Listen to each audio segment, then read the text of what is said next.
Ce podcast est soutenu par l'entreprise familiale Léa Nature, fabricant français de produits bio et naturels, expert aussi en plantes dans le domaine de la santé avec les compléments alimentaires Biosens en grande surface et BioPure, expert en phytothérapie accessible à tous en para, pharmacie et magasins bio. Merci infiniment à notre partenaire Léa Nature.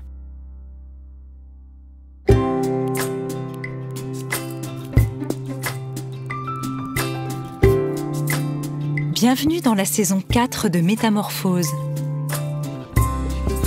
Chaque semaine, je vous invite à la découverte de sujets lumineux avec des personnalités qui portent une voix d'éveil des consciences. Métamorphose, le podcast qui éveille la conscience. Par Anne Guéquière, tous les lundis et jeudis, dès 7h. Pourquoi certaines personnes se conforment-elles au discours ambiant, à la doxa, au point parfois de se soumettre aveuglément à une dictature ou à une idéologie meurtrière ou sectaire? Pourquoi d'autres, au contraire, parviennent-elles à s'en affranchir, gagnant ainsi une part de leur liberté intérieure? Choisir entre endoctrinement servile et doute constructeur. Et si finalement, une partie se jouait dans notre enfance, au cœur de nos systèmes d'attachement, mais aussi de la victimisation de nos vies qui donne du sens au malheur ou du délire selon la culture, comme le dit mon invité, et de croire au monde qu'on s'invente. Autant de questions auxquelles mon invité, neuropsychiatre et psychanalyste, grand penseur de la résilience, auteur de plus de 60 ouvrages, a cherché toute sa vie à donner un sens, lui qui a échappé à la Shoah. Comprendre davantage pour être de moins en moins soumis. C'est le cœur de son dernier livre, dont le titre fait volontairement écho à Rabelais, le laboureur et les mangeurs de vent, liberté intérieure et confortable servitude, paru chez Odile Jacob. Je suis évidemment ravie, et vous l'aurez reconnu, d'accueillir dans Métamorphose Boris Cyrulnik. Bonjour. Bonjour, merci de m'avoir invité. Merci à vous d'être venu. Et puis c'est vrai qu'on avait essayé de faire cette interview à distance, on avait eu des petits problèmes techniques et vous êtes rendu dans un studio d'enregistrement dans le sud. Et je vous en remercie vraiment infiniment. Alors, cette première question, Monsieur Cyrulnik, pourquoi écrire ce livre maintenant sur la liberté intérieure? Parce qu'on constate qu'il y a des mouvements de possession, de soumission, qui enchantent les gens, parce que la soumission est tranquillisante. Et si vous ne me croyez pas, regardez le nombre de dictateurs qui, aujourd'hui sur la planète, ont été élus démocratiquement, c'est-à-dire que la majorité des gens leur a donné le pouvoir de les dominer. Donc la soumission pose un problème culturel parce qu'elle nous sécurise et ensuite on paye. Alors c'est vrai que vous dites, les laboureurs doutent, ce sont ceux qui sont affranchis, sont des explorateurs, ils mettent de la nuance, dites-vous, et aiment se décentrer d'eux-mêmes. Là où les mangeurs de vent gobent, vous dites une chimère comme si c'était la vérité. Alors, est-ce que vous pouvez nous expliquer déjà peut-être un peu pourquoi vous les avez mis dans ces deux catégories? Alors, c'est une fable de la Rabelais qui montre comment une partie de la population se soumet, gobe. Alors, Rabelais ne parle pas des mangeurs de vent, il parle des buveurs de vent. Mais enfin, c'est la même idée. Et il montre des gens obèses, couchés, inertes, qui n'ont pas à faire d'efforts. C'est-à-dire que la paresse intellectuelle donne des certitudes. Quelqu'un que j'estime, que je surestime, une image, un héros, me dit où est la vérité. Et c'est parfait parce que moi, j'ai rien à apprendre, j'ai pas besoin de réfléchir, j'ai pas besoin de faire un effort. Il me suffit que je répète sa parole et je n'aurai que des amis. Et alors qu'au contraire, une minorité d'entre nous veut réfléchir, met en doute, remet en question, élabore, compare. C'est passionnant parce que c'est une exploration. On va visiter d'autres mondes mentaux que le nôtre, on va visiter d'autres cultures, d'autres religions. C'est absolument passionnant, mais on risque de se retrouver seul. C'est pour ça que dans le titre, je mets le laboureur tout seul et les mangeurs de vent, ceux qui se soumettent à la doxa et en tirent de grands bénéfices. Mais malheureusement, ça provoque aussi des maléfices, c'est-à-dire les guerres, parce qu'on fait la guerre à ceux qui ne récitent pas comme nous, alors que comme Hannah Arendt, qui a beaucoup inspiré ce livre, comme Hannah Arendt, dès l'instant où on pense individuellement, on perd même ses amis, puisque Hannah Arendt a été très critiquée par les gens qu'elle aimait. Peut-être pour celles et ceux qui ne la connaissent pas, nous rappeler qui était-elle, cette penseuse, philosophe, effectivement, qui a été en couple, d'ailleurs vous l'expliquez, avec Heidegger à une époque de sa vie, et qui, elle, est repartie à un moment aux États-Unis, évidemment. Et oui, Hannah Arendt était une juive allemande qui aimait, comme beaucoup de juifs allemands, adorait la culture allemande. Et c'est vrai que la culture allemande a été une des plus avancées de la culture occidentale. Elle nous a fourni un grand nombre de musiciens, de philosophes, d'écrivains qui ont enchanté toute la culture occidentale. Et le problème, c'est ça, c'est qu'on parle de la barbarie nazie. Or, c'était pas des barbares, c'était des gens les plus cultivés d'Occident. Et c'est chez eux qu'est arrivée cette stratégie qui a provoqué une catastrophe mondiale. On parle toujours de la Shoah, il faut en parler bien sûr, mais il y a eu 50 millions de morts sur la planète et énormément de gens se sont entretués pour des causes qui aujourd'hui paraissent d'une stupidité stupéfiante. Je ne sais pas si vous avez eu l'occasion de lire Mein Kampf, lisez-le, c'est incroyable que des gens cultivés, intelligents, aient pu gober, avaler, manger des stupidités pareilles au point de mettre à feu et à sang la planète entière au nom d'une théorie coupée de la réalité sensible.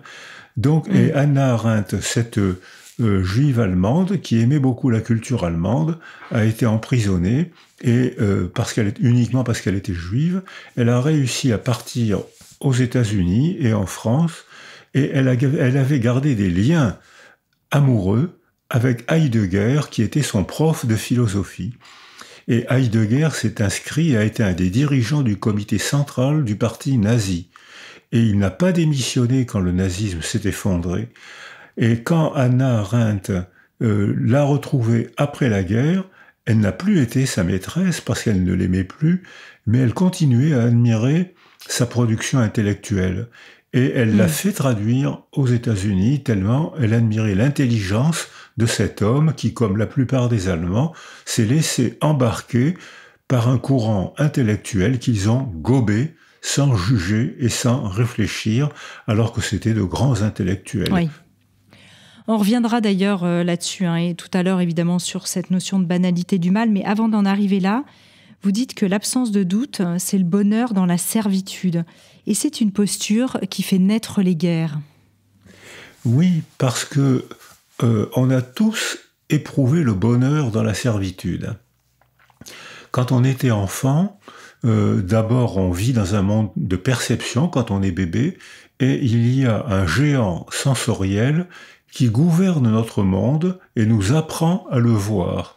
Ce géant sensoriel, plus tard, le bébé va l'appeler maman. Et quand elle est là, on est totalement sécurisé. Et elle nous apprend à voir le monde, ça c'est dangereux, ça c'est pas dangereux, ça c'est amusant, ça c'est bon, ça ne l'est pas. Ce sont ces mimiques faciales. Quand elle dit « cet aliment est bon », elle ouvre la bouche, elle écarquille les yeux, ou au contraire, quand elle dit « fais attention, c'est pas bon », elle fronce les sourcils, elle fait une grimace.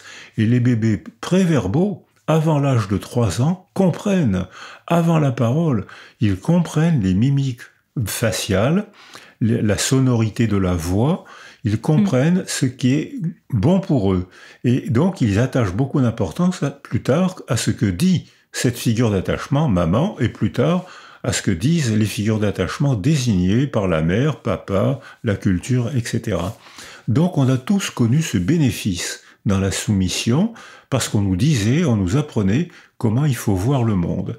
Et il y a beaucoup d'observations expérimentales qui montrent que vers l'âge de 3 ans, les enfants croient plus ce qu'on leur dit, plus que ce qu'ils voient. Il y a des comportements face au miroir qui ont été des expériences qui ont été faites essentiellement par Zazo, mais d'autres grands psychologues, qui montrent qu'un enfant face au miroir, on décale l'image et l'enfant, et on lui dit, sa mère lui dit, les images sont bien synchronisées. Et l'enfant voit que les images ne sont pas bien synchronisées, et il dit oui, les images sont bien synchronisées parce que maman l'a dit. Donc on a tous bénéficié de cette soumission. mais il y arrive 2 moments de notre développement où on apprend à s'opposer et à penser par soi-même. C'est d'abord l'âge du non, où les enfants s'opposent à la parole maternelle. Viens, on est en retard, habille-toi vite, et l'enfant s'enfuit pour se cacher. Pour l'enfant, c'est une victoire de l'autonomie. Pour la mère, c'est le le métro qu'on va rater. Et puis surtout, il y a l'adolescence, où là, on apprend l'autonomie et on se prépare à l'indépendance sociale, sauf que actuellement, dans notre culture, ou dans une culture en difficulté, les adolescents ne sont pas bien accueillis par la culture.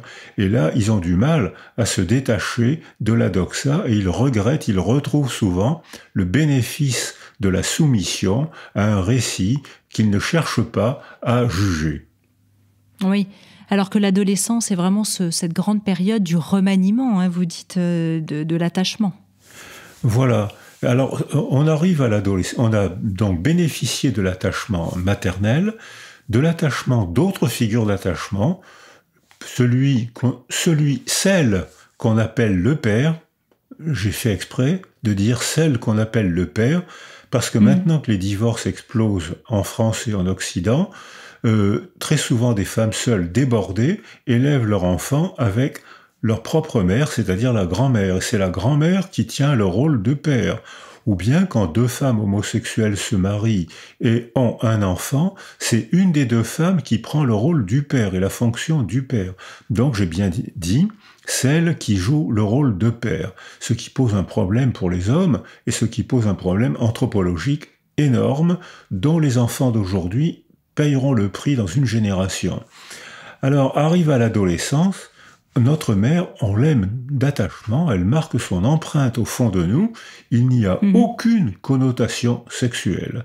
Et lorsqu'arrive le désir au moment de l'adolescence, il faut quitter maman, il faut quitter notre cocon d'origine pour des raisons de désir sexuel et pour des raisons de fierté, de devenir indépendant et de continuer son propre développement en dehors du cocon familial. Or, on vit maintenant dans une culture où c'est de plus en plus difficile de quitter ses parents, parce que quand j'étais gamin, dans les années d'après-guerre, les garçons, je fais partie d'une génération où 3% des enfants allaient jusqu'au baccalauréat. Les autres, les garçons, allaient à l'usine, à la mine, au champ, et les filles allaient à l'usine aussi. Un ouvrier sur 3 était une femme, et à la maison. Donc, et au service militaire, j'imagine aussi. Oui, et les garçons, on les préparait à la guerre, ce que j'ai connu. Je suis né avant la Seconde Guerre mondiale, j'ai connu 2 guerres. Et on nous préparait à la guerre, on valorisait la violence des garçons, on les entraînait à la violence, on leur apprenait la bagarre de rue, on leur apprenait le maniement des armes, on les glorifiait s'ils étaient bagarreurs.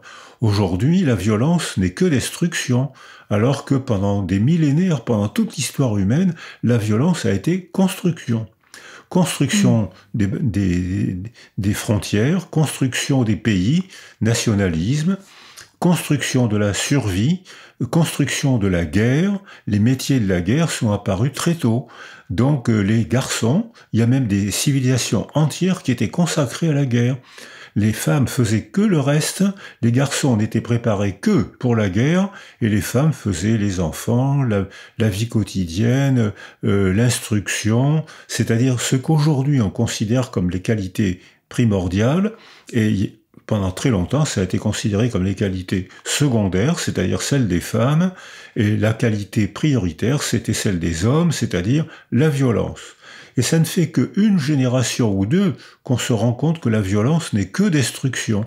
Et encore, ce que je viens de dire, il faut le relativiser, parce qu'il y a énormément de guerres sur la planète aujourd'hui, et si Poutine, par malheur, remporte la guerre, on va voir qu'il y aura plein d'autres guerres sur la planète et que la violence des garçons sera à nouveau valorisée.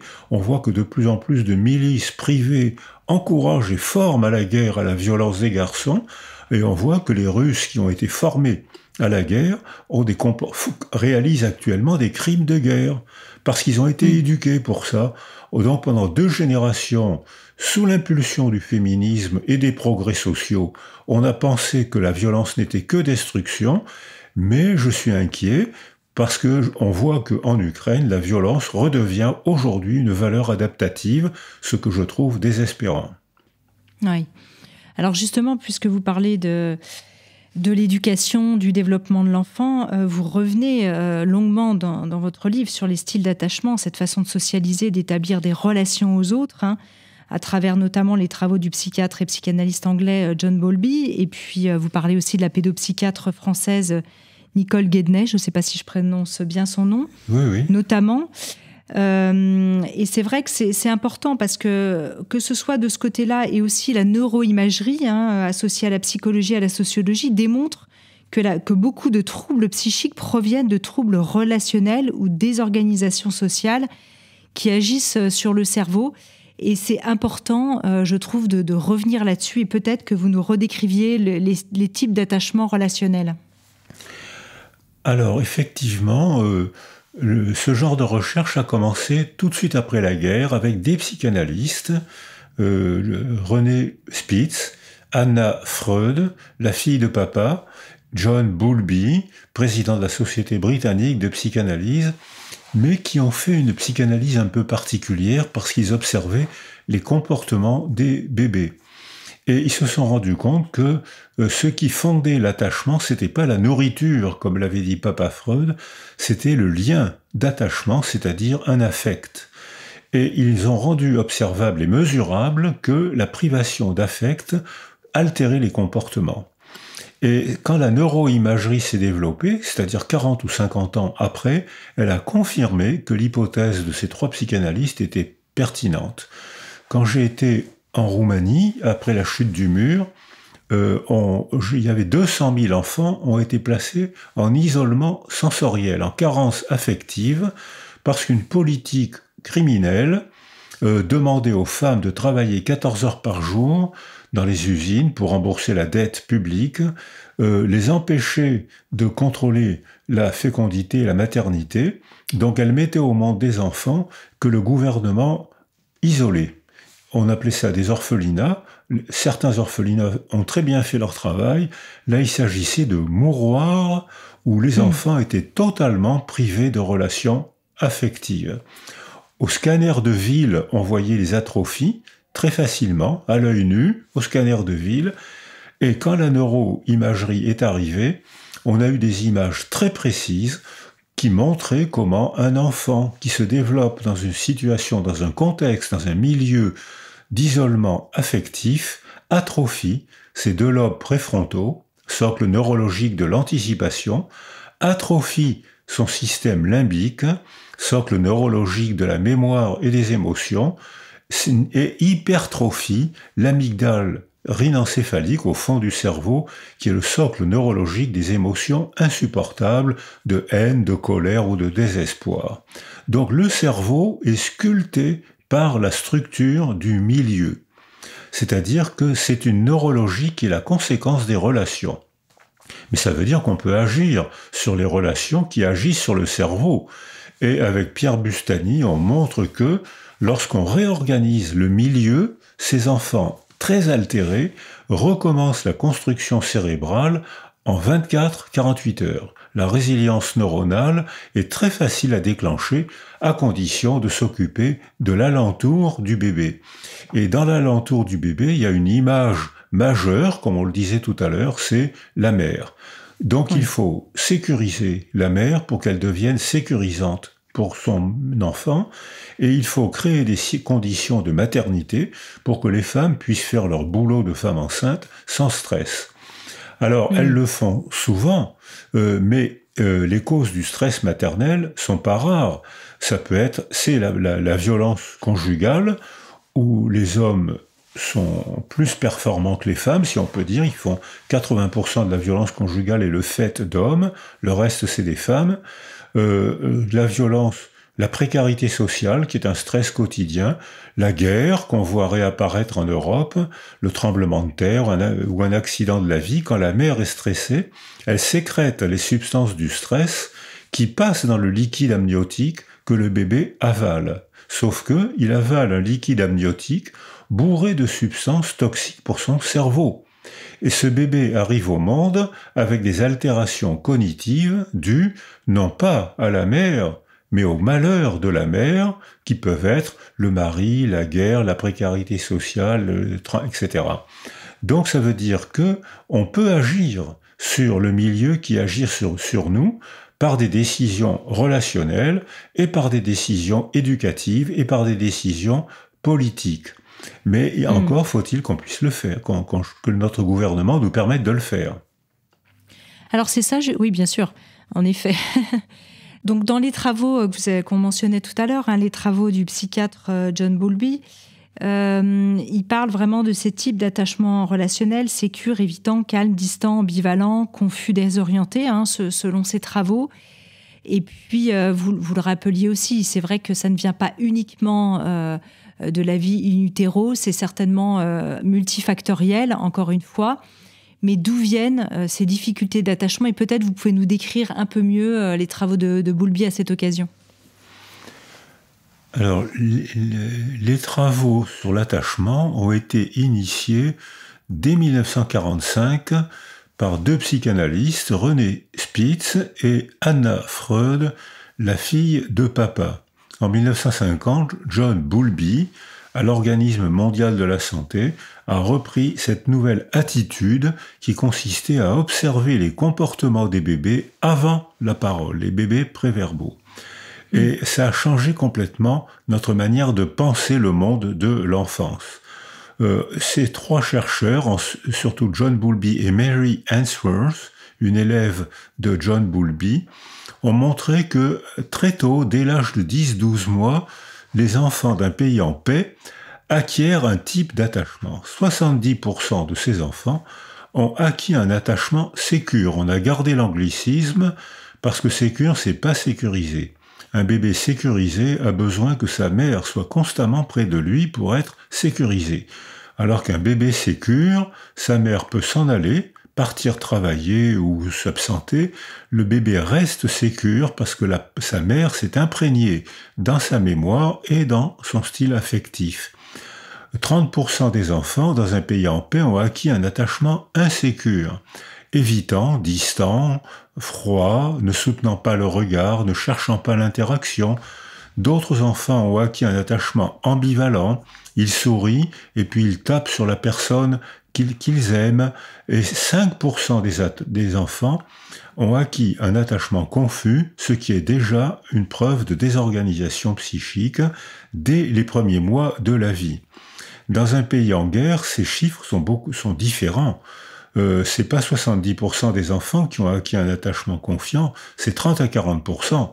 Et c'est pas 5% des enfants qui ont acquis un attachement confus, désorganisé, pathologique, c'est 25 à 30% des enfants qui démarrent leur vie dans une tendance pathologique parce que leur contexte familial et culturel est complètement désorganisé, délabré par la guerre ou la pauvreté sociale, qui sont aussi une désorganisation de la première niche sensorielle.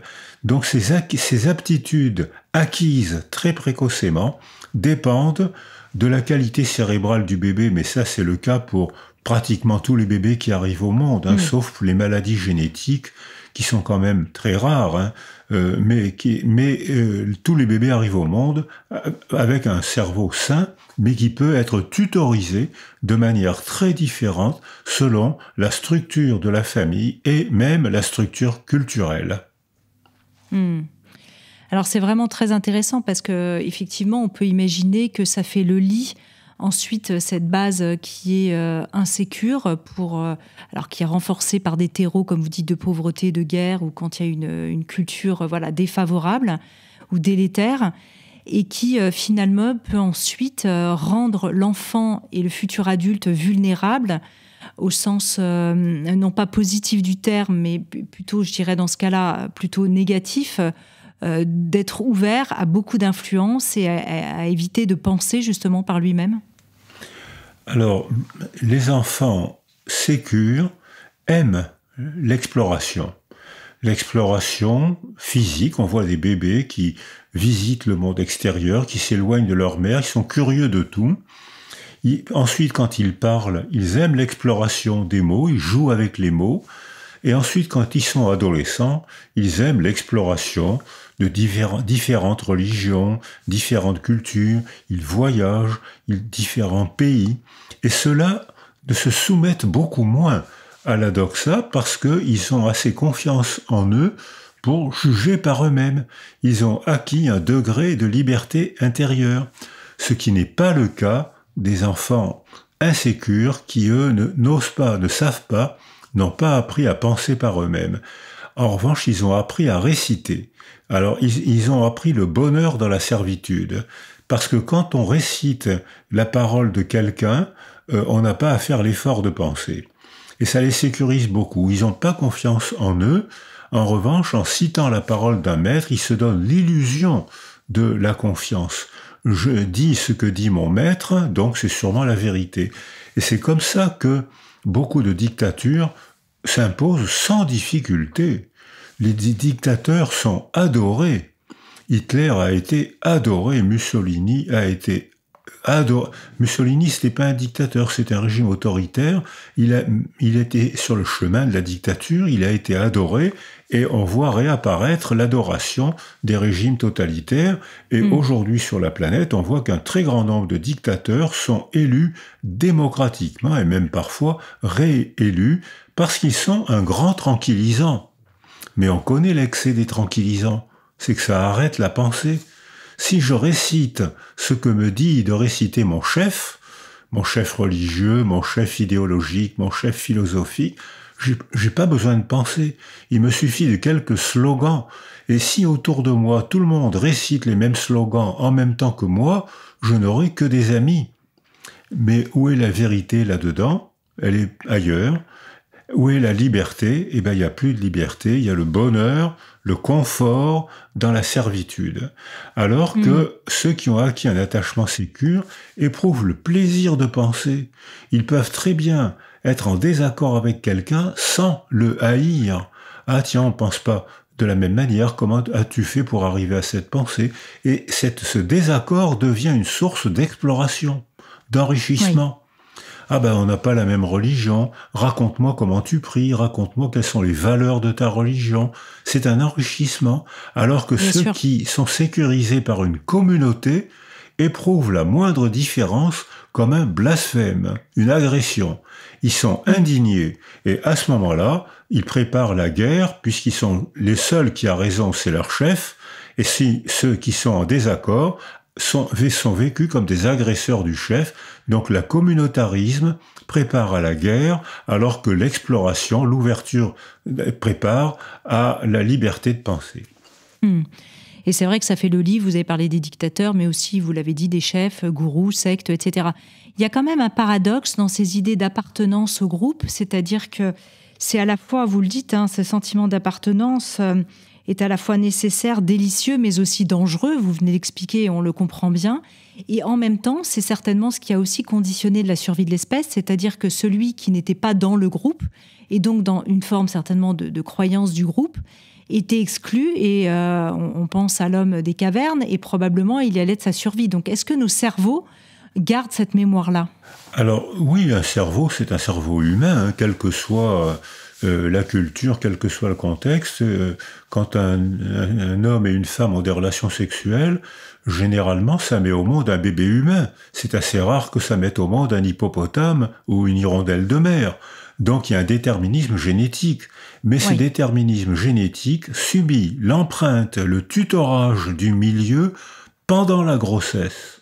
C'est-à-dire que dès le 14e jour, on voit que la sécrétion des hormones est influencée par le milieu. Alors déjà, il y a les hormones femelles, on est tous fœtus femelles au départ, c'est-à-dire c'est le contraire de ce que dit la Bible. On est tous fœtus femelles, et à partir du 14e jour, une moitié d'entre nous, une petite moitié, donnera des fœtus mâles qui vont se différencier anatomiquement ces fœtus femelles. C'est-à-dire c'est le contraire de ce que dit Simone de Beauvoir. on est femelle et on reste femelle, on se développe comme une femelle, alors qu'on est femelle et on devient mâle. Alors ce que dit Simone de Beauvoir n'est quand même pas faux sur le plan culturel, parce que les récits qui entourent une petite fille ou un petit garçon lui disent comment on devient petite fille et comment on devient petit garçon. Alors, à l'origine, Monsieur et Madame Sapiens, il y a 300 000 ans, on vivait dans des groupes, des bandes de 30, 40, 50 individus, et dans ce Monsieur et Madame Sapiens, il n'y a pas de squelette âgé de plus de 30 ans. On a retrouvé des squelettes de femmes enceintes âgées de 12, 13, 14 ans. Et tous les squelettes, hommes et femmes, sont âgés de moins de 30 ans. C'est-à-dire qu'on avait à peine le temps d'arriver au monde, de vivre en bande, de s'accoupler. Probablement, il y avait beaucoup d'accouplements, mais il n'y avait pas beaucoup de couples, donc il devait y avoir beaucoup de conflits, de rivalités, mais on ne savait pas qui était le père. Donc on n'avait pas besoin d'interdire l'inceste. Et c'est seulement quand le groupe s'est développé que là, on a eu besoin de la notion de père. Et quand le néolithique est arrivé, il y a une dizaine de milliers d'années, à ce moment-là, il y a eu des hommes propriétaires de terrain, propriétaires d'élevage, avec des techniques de culture, et là, on a vu apparaître la nécessité du père pour transmettre les biens. C'est-à-dire que d'emblée, la notion de capitalisme s'est mise en place très tôt. Et à ce moment-là, on a vu apparaître ceux qui ne voulaient pas s'intégrer dans le groupe étaient vécus comme des agresseurs. Et ils étaient donc punis, soit parce qu'ils transgressaient la loi, soit parce qu'ils s'emparaient des biens du voisin. Et c'était source de guerre, c'était source de bénéfiques, c'est-à-dire qu'on vivait plus longtemps, la mortalité enfantine diminuait beaucoup, la mortalité des femmes diminuait aussi, les femmes vieillissaient plus, mais en même temps apparaissait le patriarcat et tout ce qui est actuellement critiqué. Oui. Alors ce qui est vraiment intéressant dans ce que vous dites, qui m'a aussi beaucoup frappé, qui est peut-être moins connu, en tout cas des milieux grand public, c'est dans cette fuite de la soumission à la doxa, la rhétorique peut vraiment aboutir à ce que vous appelez un délire méthodique ou un délire logique, ou ce que vous appelez aussi délirer selon la culture. J'aimerais bien que vous nous l'expliquiez, parce que vous dites que ce qui compte alors, ce n'est pas tant ce qui est dit, mais la manière de le dire. Alors, tous les dictateurs sont des bons tribuns.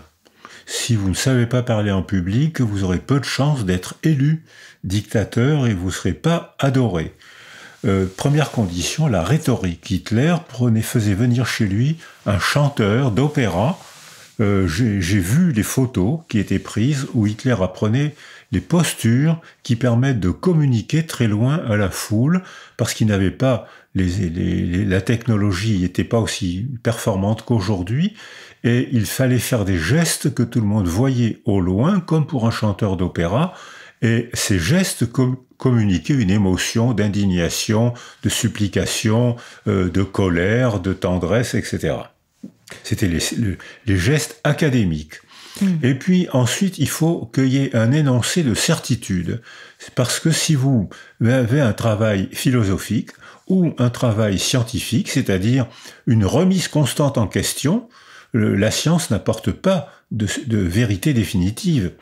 La science soulève des problèmes qui permettent d'avoir parfois des conséquences techniques ou une évolution des mœurs, mais ce sont des vérités momentanées, adaptées, alors que les croyances prétendent apporter des vérités totales, totalitaires, définitives. Oui. Or, ces tribuns sont adorés, parce qu'ils ont ce pouvoir de conviction. Et le bénéfice, c'est qu'ils font des grands groupes qui marchent comme un seul homme. C'est-à-dire, c'est la définition, je veux que vous, d'Hitler, aux jeunesses hitlériennes, je veux que vous m'obéissiez, que vous marchiez tous du même pas. Et c'est-à-dire, vous devez surtout pas apprendre à penser, parce que si vous pensez, si vous avez des idées différentes de celles du chef, vous rendez le groupe plus vulnérable. Alors que si tout le monde récite la même chose au même moment, scande les mêmes mots, marche d'un seul pas, comme un seul homme, ça déclenche une impression de puissance. Donc cette puissance mène à la guerre.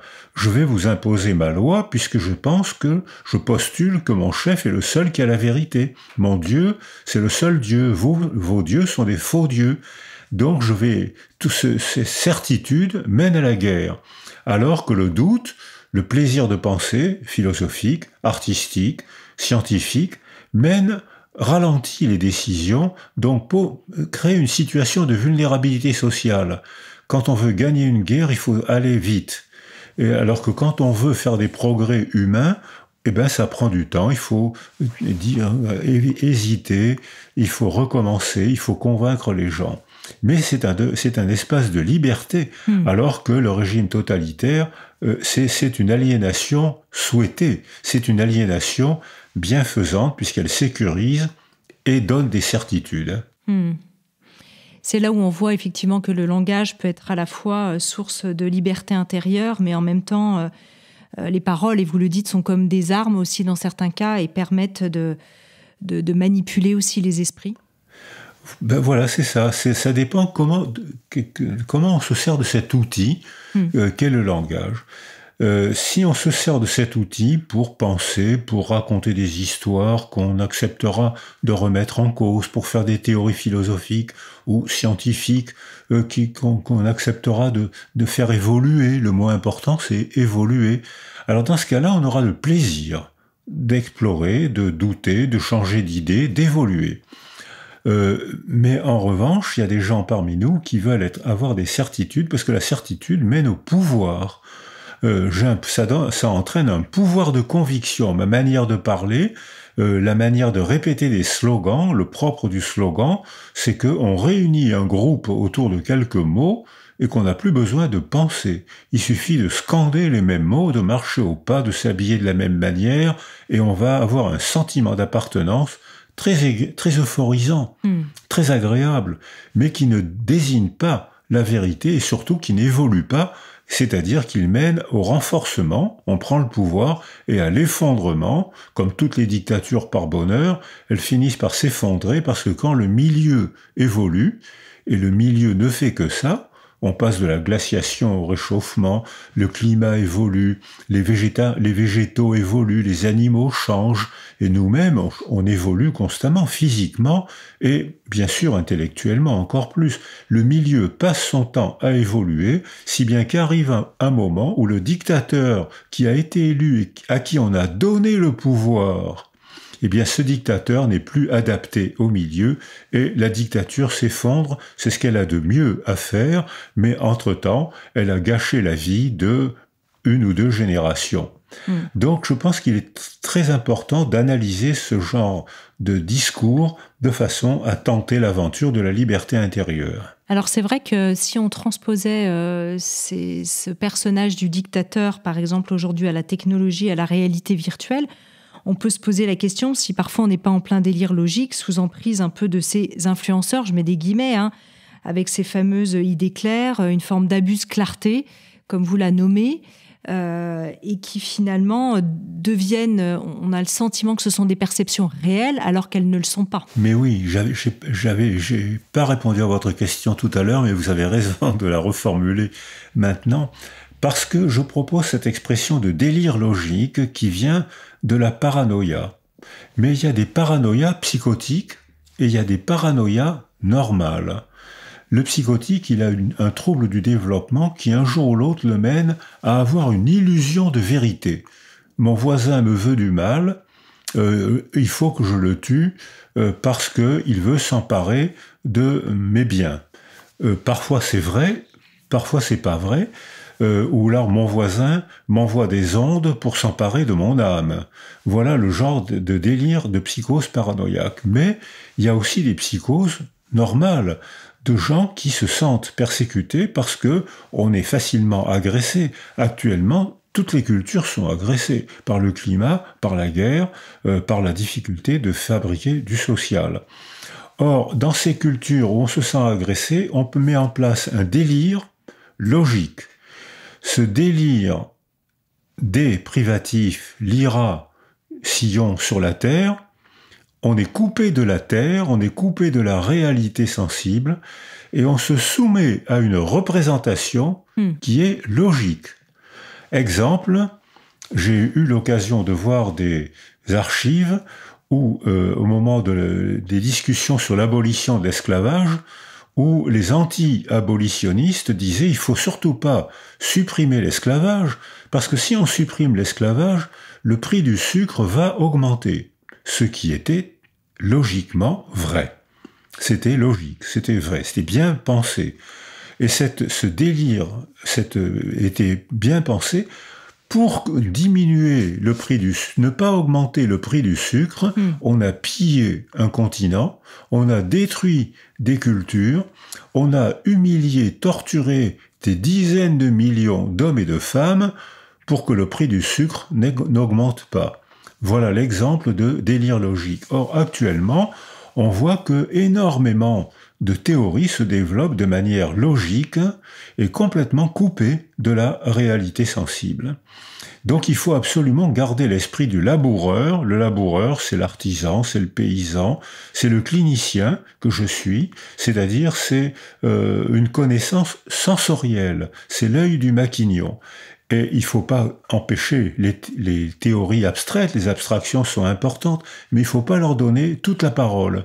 Les abstractions ont le droit à une partie du discours, mais il faut redonner aussi le discours au laboureur.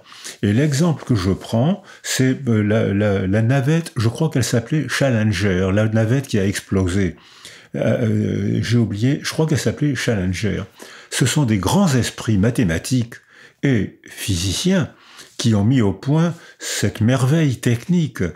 Et est arrivé un technicien qui a dit « Mais moi, je n'ai pas votre esprit mathématique et physique, mais je suis technicien du caoutchouc et je sais que vos calculs ont été faits en Floride, là où il fait chaud.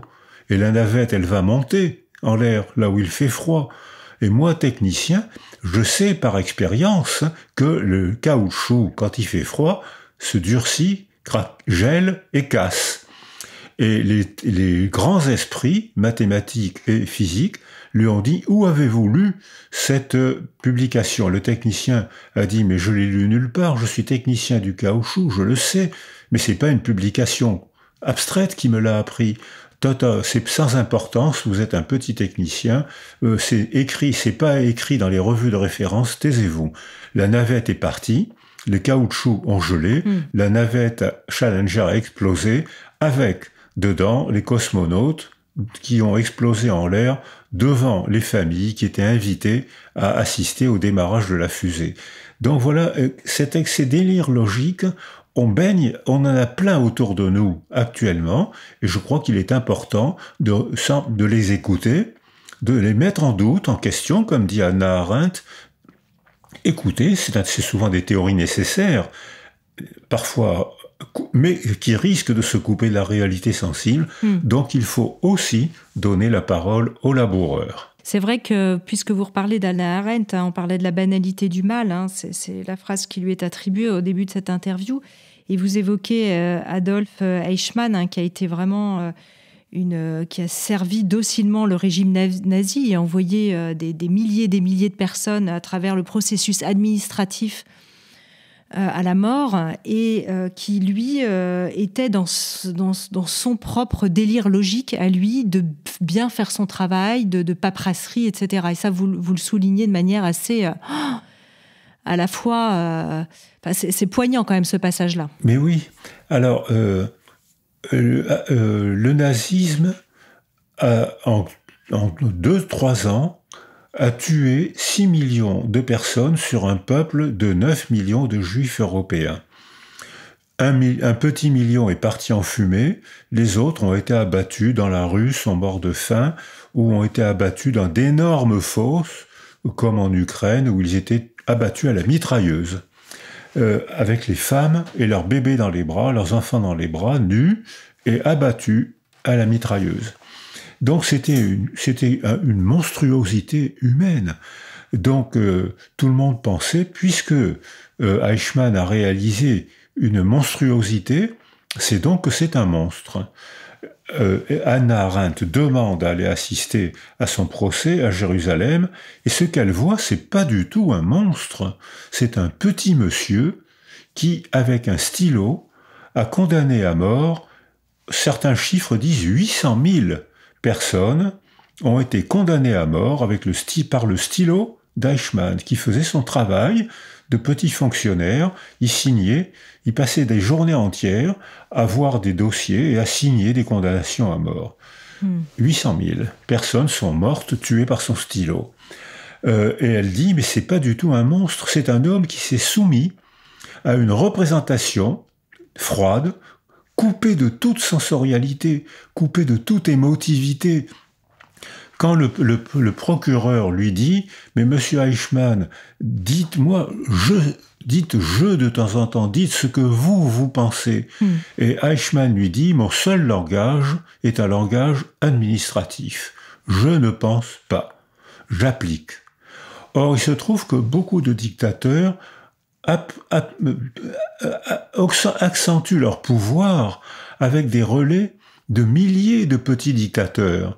Et on voit que, par exemple, beaucoup de petits fonctionnaires ont un pouvoir supérieur aux maires ou supérieur à des ministres. On voit avec les immigrants actuellement, ce sont des petits fonctionnaires qui prennent des décisions capitales pour la vie de ces hommes et de ces femmes. Donc, quand ces dictateurs n'ont pas besoin de faire passer des lois immenses, il y a plein de relais, il y a des milliers de micro-dictateurs qui vont appliquer leurs lois. C'est donc un système délirant, coupé de la réalité sensible, logique et terriblement efficace. Et quand Hannah Arendt a dit « c'est pas un monstre, c'est un petit monsieur », d'où l'expression « banalité du mal », elle a perdu tous ses amis. Elle a été haïe par ses amis, et elle a été haïe par les gens qu'elle aimait. Ça a dû être très difficile pour elle. Donc ça veut dire que si vous voulez des amis, récitez les slogans de la doxa. Vous n'aurez que des amis. Si vous pensez par vous-même, vous aurez le plaisir de penser, mais vous risquez d'être seul. C'est ça, le doute libère mais isole, dites-vous. Et à ce propos, vous dites qu'il y a un mot pour définir Eichmann, c'est l'alexithymie, cette incapacité à mettre en mots un sentiment. Voilà, mais ça, je pense que ce concept a été proposé par 2 psychiatres. Je crois me rappeler que c'était dans une publication en 1974, c'est-à-dire longtemps après le procès d'Eichmann en 1961. Mais je pense que si Hannah Arendt avait entendu ce concept, A privatif, lexi, lecture, mettre des mots, timi, sur notre humeur, je pense qu'elle aurait dit Eichmann est un alexithymique, c'est-à-dire qu'il est incapable de traduire, d'exprimer des sentiments avec des mots, d'où sa manière de parler comme une machine à laver, comme un guide de machine, mais pas comme un être humain. C'est ça. Alors vous posez quand même cette question qui renvoie aussi à chacun, dans cette idée de petit monsieur et qui renvoie au cœur de chaque être humain, c'est la monstruosité serait-elle banale, sommeillant finalement au fond de chacun de nous et se réveillant à chaque fois que notre besoin d'appartenance risque d'être déchiré. Je crois que c'est sœur Emmanuelle qui disait il y a au fond de nous, en chacun de nous, sommeille un gorille lubrique. Je crois que c'est l'expression qu'elle avait employée, il me semble, dans un livre posthume, et qui me faisait écho effectivement à cette réflexion que vous faites dans le livre. Oui, alors j'ai rencontré sœur Emmanuelle quelques jours avant sa mort. Elle avait largement passé les 100 ans, elle n'avait pas peur de la mort, parce qu'elle vivait dans une représentation de la vie immortelle. Et c'est-à-dire, elle vivait plus dans le trépas que dans la mort. Et elle disait, je vais bientôt mourir, et pour elle, c'était presque une euphorie. Je vais enfin savoir. Et je me rappelle, elle disait ça avec une lueur d'espoir, je vais enfin savoir. Donc elle n'avait pas du tout l'angoisse. Et ce qui provoquait cette euphorie d'enfin savoir, c'était une représentation. Où vais-je vivre après ma mort? Alors, les Égyptiens ont vécu dans une culture du trépas, ils ont construit presque tous leurs monuments pour les morts. Et même les chrétiens ont fait la même chose. Ils ont embelli les campagnes avec des cathédrales, ils ont embelli les villes avec des cathédrales et les campagnes avec des chapelles. L'architecture chrétienne a embelli l'Europe et l'Amérique du Sud.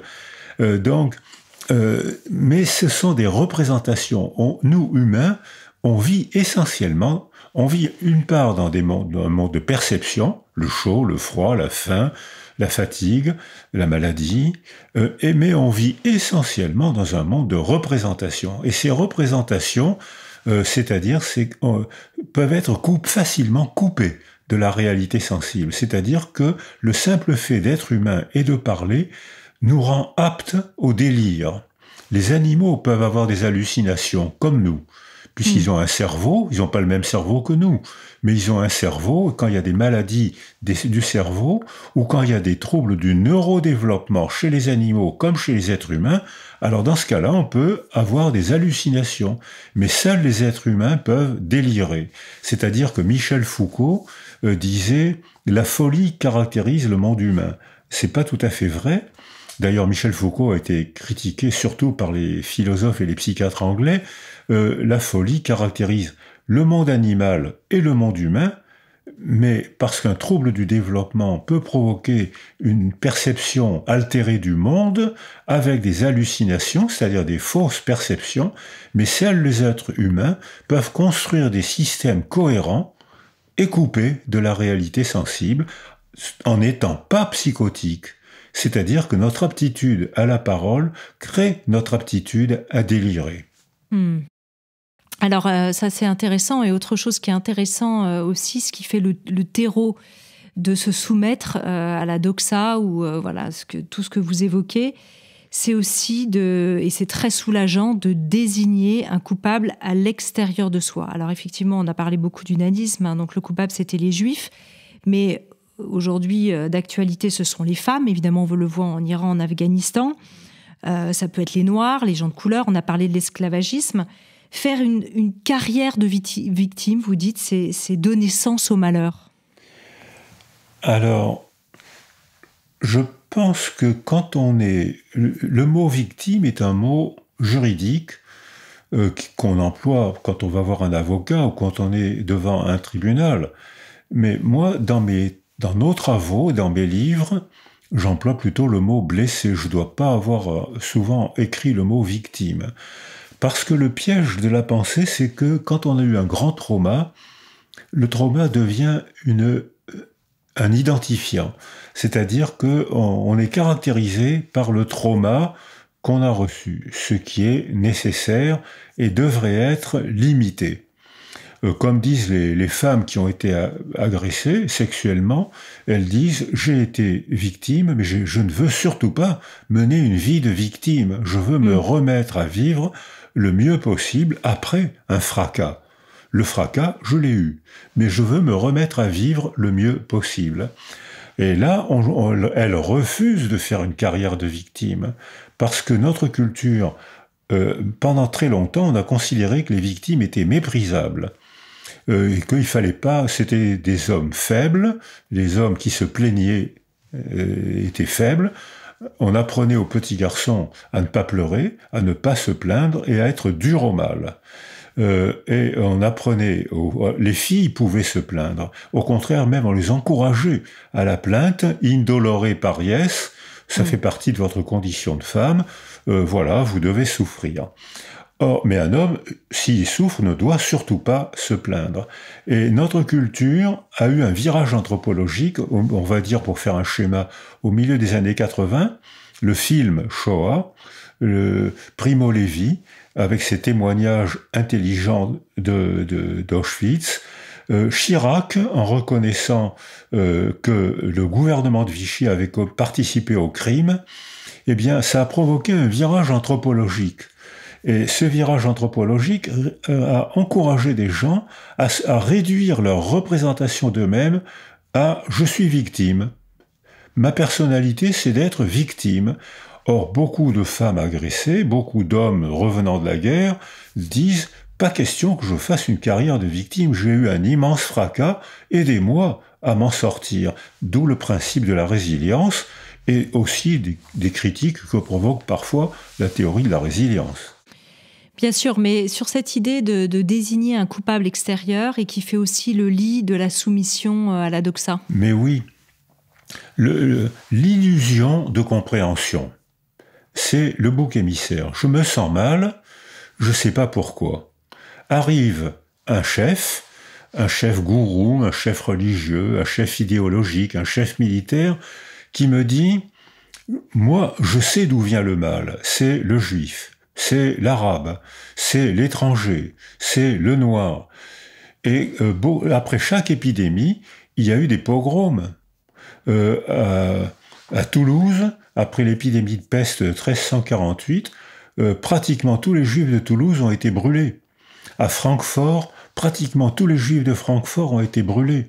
Et quand on n'a plus eu de juifs à brûler, le bouc émissaire a désigné les femmes sorcières. Et on s'est mis à brûler les femmes sorcières. Alors cette idée, je sais d'où vient le mal, on désigne le mal, mais c'est une illusion. Par exemple, j'ai été à Haïti après le tremblement de terre, et on voit que le tremblement de terre était expliqué, comme au Moyen-Âge, par soit la punition divine, soit parce qu'on avait vu un astre, une boule de feu qui apportait les miasmes qui provoquaient l'épidémie. Alors, il y avait ceux qui expliquaient l'épidémie par le ciel, ça existe encore, je l'ai vu à Haïti, Dieu nous a punis pour ne pas avoir cru assez en lui, ou par expliquer le mal, le malheur incontestable, réel, expliquer le malheur par la terre. J'ai vu un homme jeter une poudre dans l'eau, ou j'ai vu une femme jeter une poudre dans les aliments, et ensuite on a constaté qu'il y avait des morts, un village avait 50% de morts, où l'homme à qui la femme avait servi à manger mourait, c'est donc elle qui l'avait empoisonné, c'est donc cet homme qui avait jeté une poudre qui l'avait empoisonné. Il se trouve que cet homme appartenait à la communauté juive, donc toutes les épidémies ont été suivies de pogroms. Et ce raisonnement existe encore. Alors, il est inévitable parce que quand il y a un malheur, il faut chercher les causes pour contrôler le malheur. Mais parfois, on a l'illusion de comprendre en désignant l'agresseur, alors que je retrouve l'idée que je proposais tout à l'heure, il faut donner la parole aux philosophes, aux artistes, parce que les artistes apportent beaucoup de nuances. Ils apportent des segments de vérité qu'on éprouve et qu'on ressent émotionnellement. Donc ça empêche le phénomène du bouc émissaire. Et il faut donner donc la parole aux douteurs qui permettent de chercher les causes, parce qu'il faut bien les trouver, et parfois de trouver la cause qui permettra d'avoir une véritable méthode thérapeutique. Parce que le sacrifice du bouc émissaire ne fait qu'ajouter du malheur au malheur. Oui, c'est ça.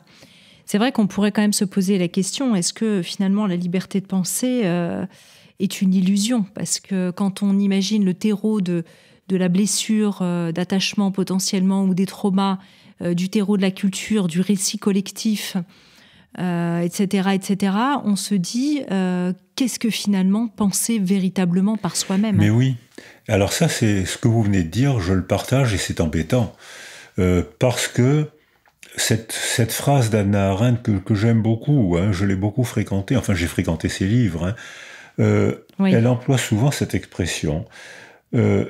Mais quand un être humain seul n'a rien à penser, ça c'est pas une vue de l'esprit. Je l'ai éprouvé en travaillant avec les enfants abandonnés, soit en France, les enfants isolés, ne pensent pas parce qu'il n'y a pas de relation. Il n'y a rien à penser. N'ayant pas de relation, il n'y a rien à mettre en mémoire. J'ai vu les mouroirs de Roumanie, de Bulgarie, de Russie, de Colombie. Ces enfants isolés, privés de relations humaines, par un accident ou par une politique criminelle, ces enfants ne pensent pas, ils n'ont rien à penser. En plus, ils ont des altérations cérébrales qui ne les aident pas à penser. Ils ont des altérations cognitives qui souvent rendent leur pensée difficile. L'outil de la pensée est cassé. Or, on ne peut penser par soi-même que si on rencontre d'autres penseurs dans les livres, dans les réalités, dans les congrès, au cinéma, au théâtre. Le théâtre grec avait une fonction démocratique. Les comédiens devaient jouer sur scène les problèmes de la cité, et ensuite les citoyens ont fermé les portes pour que les citoyens en débattent. Donc c'était une fonction démocratique. Donc on ne peut penser par soi-même que si on a des relations avec les autres. Ça veut dire que toute l'éducation est remise en cause par cette phrase. Si on veut faciliter la pensée, la liberté intérieure, si on veut faciliter la pensée par soi-même et éviter la soumission à la doxa qui mène à la guerre, il faut organiser des milieux d'éducation à l'école, dans le quartier, au théâtre, dans le cinéma, dans les livres, dans les voyages. Erasmus, en ce sens, est une invention magnifique qui permet aux jeunes d'aller voir d'autres langues, d'autres cultures, d'autres religions et de s'y intéresser. Et là, ils ont matière à penser. Mais vous avez bien fait de poser cette question parce que on ne peut apprendre à penser par soi-même que s'il y a des autres. Donc il faut que notre famille, notre école, notre culture organisent les rencontres avec l'altérité. Oui, c'est ce que vous appelez aussi de cultiver le doute évolutionniste, qui découvre plusieurs vérités et qui favorise justement ce que vous appelez aussi l'exploration mobile. C'est vraiment ça dont il s'agit. Donc quelqu'un qui pourrait là nous écouter, une auditrice ou un auditeur qui se dirait effectivement, moi je sens que j'ai peut-être un terreau à me soumettre à la doxa à travers mes peurs et on n'a pas à juger cela. Comment est-ce qu'il pourrait cultiver ça ? Vous vous dites en s'ouvrant encore plus, en partageant, en lisant. Vous disiez, moi j'ai beaucoup fréquenté les livres de Hannah Arendt, par exemple. Peut-être parfois aller vers des pensées qui semblent en apparence plus subversives, mais qui peuvent aider à y voir plus clair. C'est ça. Je pense que le slogan « Arrête la pensée », on voit trop clair. C'est-à-dire que ça nous aveugle. Une excessive clarté aveugle. Je vous dis d'où vient le mal. Ah, c'est pas la peine de douter, c'est pas la peine de vérifier, puisque je vous le dis. Passez à l'acte. Alors que, au contraire, le plaisir de penser, c'est par le doute, c'est par l'exploration, c'est par la rencontre, même avec des gens avec qui on n'est pas d'accord. Et ça, c'est la fonction des philosophes, des artistes, des fabricants de culture, des fabricants de mots. Et les slogans arrêtent la pensée, alors que la rencontre donne le plaisir du doute, donc de l'exploration. C'est ça. D'ailleurs, en parlant de délire logique, vous racontez bien dans votre ouvrage que vous-même, vous vous posez, vous vous interrogez en disant est-ce que ce même délire logique dont j'ai été saisi petit garçon à 7 ans alors que j'ai échappé, que vous étiez emprisonné, enfin, c'est très émouvant ce récit que vous faites, Vous avez 7 ans et vous vous enfuyez, vous pressentez ce danger imminent de la déportation. D'ailleurs, vous dites que vous avez mis longtemps à parler de cela parce que vous n'étiez pas finalement entendu, comme si c'était un délire que vous étiez fait. Et en même temps, ce délire, pas celui-là, mais un autre, vous a peut-être sauvé sur le film que vous vous étiez fait, sur le fait qu'on aurait peut-être pu vous aider en fait à ce moment-là. Mais oui, le délire, quand on isole quelqu'un, on voit par exemple les prisonniers, très souvent, sont très malheureux. Ils tournent dans la pièce, dans la minuscule pièce, ils tournent pendant des jours, des heures autour d'eux-mêmes, et ils vont mieux quand ils se mettent à délirer. Parce qu'à ce moment-là, le délire leur apporte une représentation du monde. Or, c'est peut-être quelque chose comme ça qui m'est arrivé quand j'étais enfant, où je me suis retrouvé seul, puisque toute ma famille a disparu pendant la Shoah. Les hommes en âge de combattre se sont engagés dans toutes les armées, dans l'armée française. C'est le cas de mon père. Les jeunes hommes et les jeunes femmes se sont engagés dans la résistance. Beaucoup ont été tués ou ont disparu. Les hommes ont disparu. Mon père a été arrêté sur son lit d'hôpital par la police du pays pour lequel il combattait. C'est-à-dire que j'avais un vide autour de moi, et par bonheur, j'ai eu ce que Freud appelle le refuge dans la rêverie. je me suis mis à rêver comme un fou parce que dans la rêverie, j'étais heureux.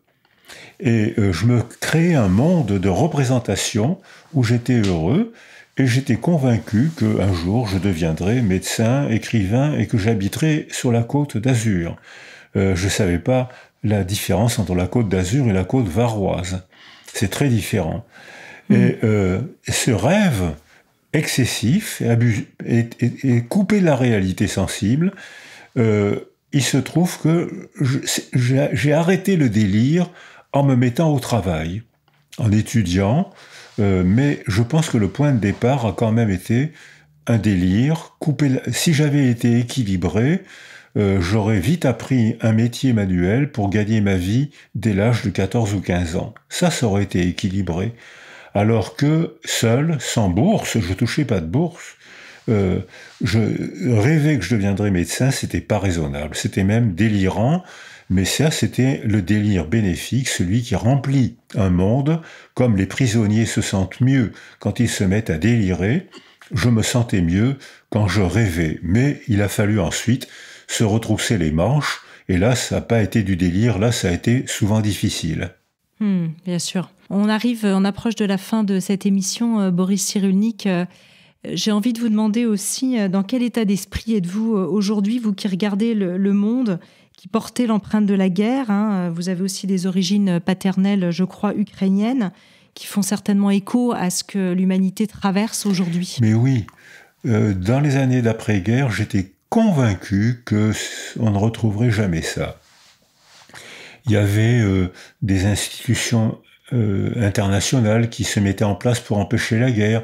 Il y avait des livres, on comprenait à quel point c'était un crime stupide. Donc j'étais convaincu qu'on allait faire des progrès. C'était les époques abusivement optimistes où on pensait que le progrès allait tout guérir. On allait guérir toutes les maladies, on allait lutter contre les inégalités sociales, et bien sûr, il n'y aurait plus jamais de guerre. Et j'ai souvent travaillé dans des pays en guerre, et je me disais, naïvement, il faut qu'ils fassent des progrès, il n'y aura plus de guerre. Or, ce qu'on constate actuellement, c'est que on est en train de redonner la parole à des fauteurs de guerre. Quand j'étais enfant, on appelait ça les fauteurs de guerre, ceux qui ont bénéfice à la guerre, ceux qui trouvent des bénéfices à provoquer la guerre. Et quand la guerre a éclaté en Ukraine, ça m'a réveillé des souvenirs que je croyais enfouis. Et notamment, j'ai, comme tout le monde, été choqué par l'invasion de Poutine et son intention d'annexer l'Ukraine, comme il a annexé la Crimée, comme il a détruit, redonné le pouvoir en Syrie à Bachir el-Assad, comme il a combattu les Kurdes, etc. Et on l'a laissé faire. Donc on est complice. On l'a laissé, ce dictateur, se développer. Et ce qui a provoqué le retour d'un souvenir insupportable, c'est la vision à la télévision des chicanes en bottes de paille. Ça m'a tout d'un coup, le souvenir des chicanes en bottes de paille que faisaient les Allemands quand ils voulaient couper une route, ils faisaient pas un seul barrage aurait pu être franchi, était souvent franchi, alors que des chicanes en alternance, les voitures ou les soldats, les résistants, étaient obligés de courir en zigzag, donc ils étaient très vulnérables. Et là, on pouvait leur tirer dessus. Et c'est quand j'ai vu ces chicanes en bottes de paille sur la route, et tout d'un coup, me sont revenues les images des chicanes allemandes, et là, j'ai retrouvé l'émotion que j'ai éprouvée probablement quand j'étais enfant, ce qui veut dire qu'un traumatisme n'est jamais complètement réglé. On finit notre vie avec, on peut le surmonter, on peut en faire quelque chose, on peut se remettre à vivre bien, c'est la définition de la résilience, mais ça laisse toujours des traces, et là, j'ai vécu une trace de mémoire que je croyais effacée, alors qu'elle n'était que enfouie. Concluez aussi votre ouvrage en disant que nous possédons les outils pour agir sur le réel qui agit sur nous. C'est un degré de liberté, donc de responsabilité. Voilà, notre liberté, c'est ce que dit Hannah Arendt, c'est qu'on peut agir sur le milieu qui agit sur nous. On peut sécuriser les femmes enceintes pour qu'elle mette au monde des bébés sécurisés. Une mère sécurisée devient sécurisante pour son enfant. Donc il faut que la famille, le conjoint, le mari, la culture sécurisent les femmes enceintes pour qu'elles puissent faire leur boulot de femme enceinte. Il faut modifier l'école pour qu'à l'école, on puisse apprendre qu'il y a plusieurs cultures, plusieurs religions, plusieurs langues et plusieurs valeurs et qu'elles sont toutes respectables parce qu'elles viennent de développements culturels différents. Il faut changer les universités, améliorer le processus d'Erasmus, développer ce que les Américains, les Israéliens et les pays d'Europe du Nord appellent la gap year, c'est-à-dire une année en transit. De césure, quoi. Une césure, une gap year, entre le lycée, où on est encore dépendant de nos parents, et quelques années où on n'est pas encore totalement indépendant, parce qu'il faut qu'on apprenne un métier. Et il faut donc les études qui ont été faites sur la gap year, l'année sabbatique, après le bac, comme le font les pays que j'ai cités tout à l'heure, quand les jeunes reviennent et s'inscrivent à l'université, ils ont eu le temps de réfléchir, de savoir ce qu'ils valaient, ce qu'ils voulaient, et il y a très peu d'échecs dans les études ensuite.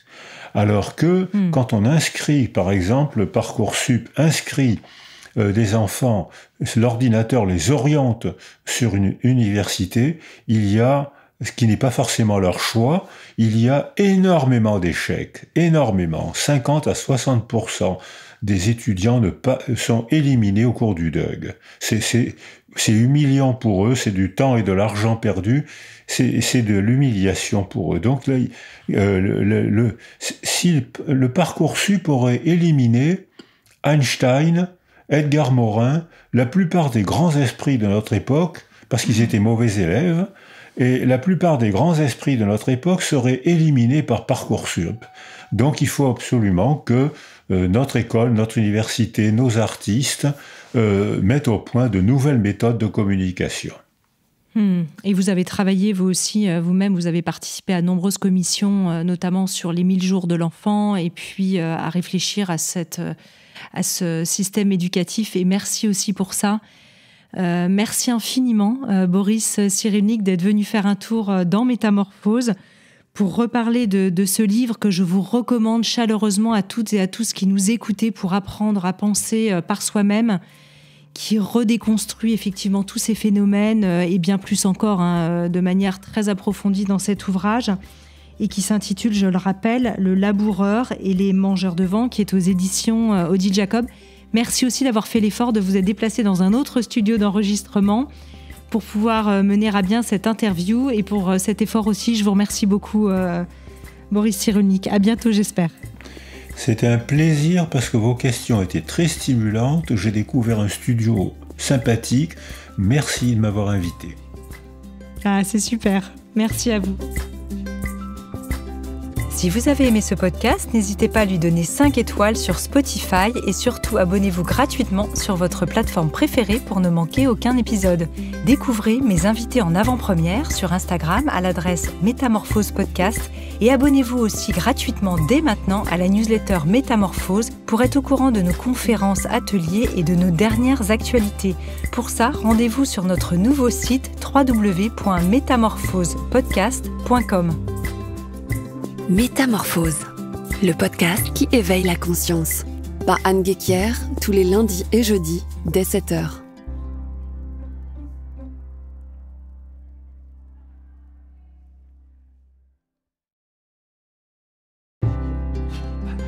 Je remercie chaleureusement notre partenaire Léa Nature, premier fabricant français indépendant de produits bio et naturels en alimentaire, cosmétique, hygiène, diététique et santé. Une entreprise familiale engagée dans une démarche de philanthropie environnementale portée par l'adhésion de leur marque bio au collectif mondial 1% for the Planet et leur fondation d'entreprise.